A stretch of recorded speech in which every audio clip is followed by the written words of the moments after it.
छत्तीसगढ़ में 2023 में हुए विधानसभा चुनाव में जनता ने भारतीय जनता पार्टी को जनादेश दिया और भाजपा की सरकार बनी। अब 3 दिसंबर को साई सरकार के 1 साल का कार्यकाल पूरा हो गया है। इस मौके पर साई सरकार जश्न मना रही है और अपने किए गए वादों को पूरा करने में जुटी है। इसी सिलसिले में छत्तीसगढ़ के खेल मंत्री तंकराम वर्मा ने मीडिया से बातचीत की और साई सरकार के पहले साल की उपलब्धियों पर चर्चा की। खेल मंत्री तंकराम वर्मा ने कहा कि 1 साल के इस कार्यकाल में छत्तीसगढ़ में बहुत सारे बदलाव और उपलब्धियां देखने को मिली हैं। उन्होंने खेल विभाग की स्थिति पर बात करते हुए कहा कि पूर्ववर्ती कांग्रेस सरकार के समय जो खेल अलंकरण समारोह आयोजित किया जाता था उसे बंद कर दिया गया था, लेकिन हमारी सरकार ने इसे फिर से शुरू किया है। इस समारोह के तहत 4 साल तक के उत्कृष्ट खेल प्रतिभाओं को सम्मानित किया गया है। इसके अलावा खेल मंत्री ने छत्तीसगढ़ की क्रीड़ा प्रोत्साहन योजना का भी जिक्र किया, जिसके तहत राज्य सरकार ने प्रदेश की खेल प्रतिभाओं को आगे लाने का काम शुरू किया है। खेल मंत्री ने यह भी बताया कि वर्तमान में प्रदेश में सबसे बड़ा खेल आयोजन बस्तर ओलंपिक हो रहा है, जो जिला और संभाग स्तर पर आयोजित किया जाएगा। इस आयोजन के समापन पर केंद्रीय मंत्री अमित शाह और केंद्रीय खेल मंत्री डॉक्टर मनसुख मांडविया के आने की संभावना है। देखिए, हमारी सरकार का जनादेश मिले 1 साल हो गया और इस 1 साल में बहुत सारा परिवर्तन देखने को मिलता है और बहुत सारी उपलब्धियां देखने को मिलती है। जैसे आपने खेल विभाग के बारे में पूछा, तो खेल विभाग में बताना चाहूँगा कि पूर्ववर्ती सरकार कांग्रेस सरकार में खेल में एक बड़ा अलंकरण समारोह होता था, जिसे बंद कर दिया था। तो उस अलंकरण समारोह को फिर से शुरू करवाए हैं और पिछली गवर्नमेंट की जो बचा 4 साल का था, उसको हम 4 साल का अलंकरण समारोह आयोजित करके उनको पुरस्कृत किए हैं।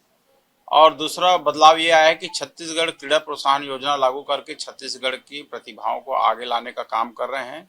और नंबर 3, इस समय प्रदेश में सबसे बड़ा एक नया आयोजन बस्तर ओलंपिक चल रहा है जिला स्तर पे, और अभी संभाग स्तर पे होने वाला है। और इसका समापन के लिए हमारे केंद्रीय मंत्री माननीय अमित शाह जी और खेल युवा कल्याण मंत्री डॉक्टर मनसुख मांडविया जी के आने की संभावना है।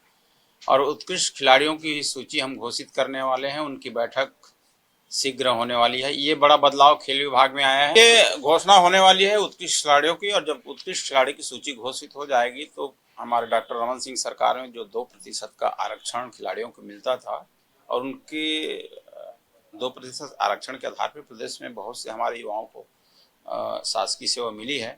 आने वाले समय में भी इसी तरह के होंगे। देखिए, मैदानों के लिए हमने सभी कलेक्टरों को सचिव के माध्यम से लिखा है कि जिले स्तर पे कम से कम 5 एकड़, ग्रामीण क्षेत्र में भी कि 5 एकड़ का कम से कम वहाँ पे ज़मीन आरक्षित करें, और ब्लॉक लेवल पे कम से कम 2 एकड़, ताकि आने वाले पीढ़ी के खेलने के लिए कम से कम जगह सुरक्षित रहे।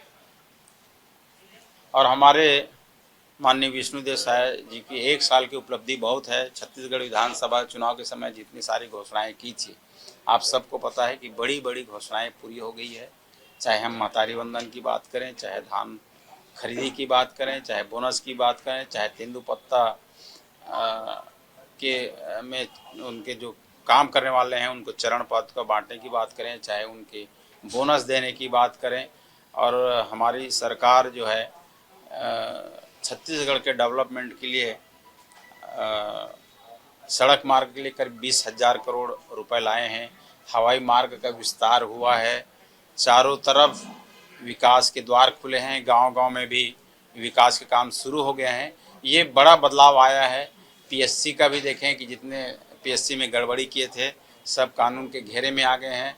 और अच्छा लगा कि अभी जो नए पीएससी जो रिजल्ट आए हैं, उसमें हमारे छत्तीसगढ़ के हमारे बच्चे, मेहनत करने वाले बच्चे आगे आए हैं। ये देख करके मेरे को बहुत प्रसन्नता हुई। माननीय मुख्यमंत्री जी के निवास में सब बच्चे पीएससी के टॉपर आए थे, जिसमें सब स्थानीय बच्चे थे और मेहनत करने वाले और बहुत गरीब किसान के बच्चे। रायपुर से राघवेंद्र पांडे की रिपोर्ट।